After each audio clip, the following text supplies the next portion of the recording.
Rome. The name itself meant power and greatness. For hundreds of years, it was a shining city, a symbol of what people could build. Its armies, known for their skill and strength, conquered huge areas of land, creating an empire that stretched across continents.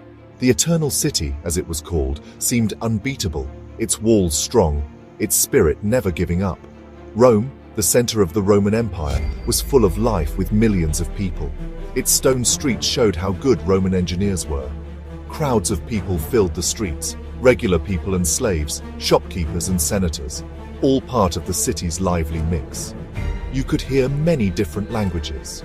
Cheers and shouts came from the Colosseum, where gladiators fought in brutal shows. The smell of exciting spices from faraway lands filled the markets. Rome was at its best, the city everyone else wished they had. But even though it looked strong, problems were starting. The empire had grown too big, too fast. Dishonest dealings had crept into how things were run.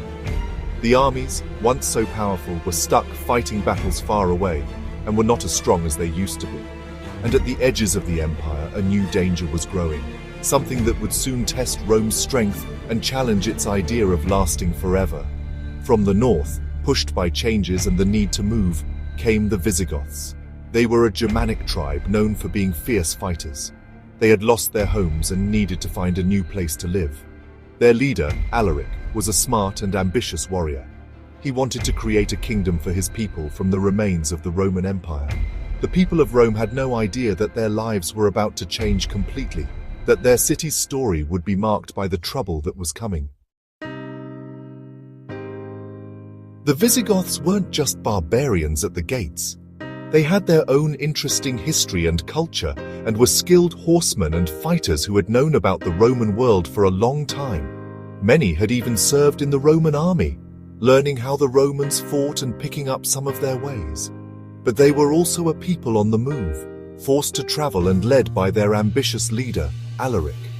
For years, the Visigoths had been moving west, pushed by the Huns, a nomadic tribe from the plains of Asia. They had fought the Romans before, trying to get land inside the empire, but the Romans had resisted and often ignored their requests.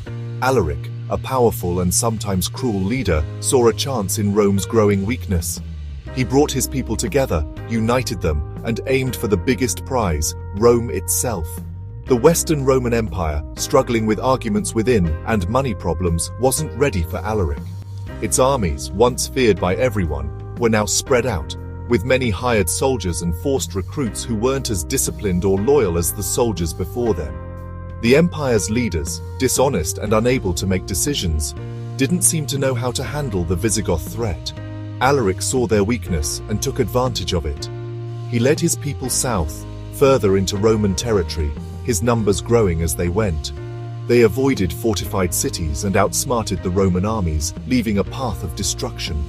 They didn't just want to steal things, although stealing was part of it. Alaric wanted something more, a permanent home for his people, a kingdom taken from the empire that had refused to give them what they felt they deserved.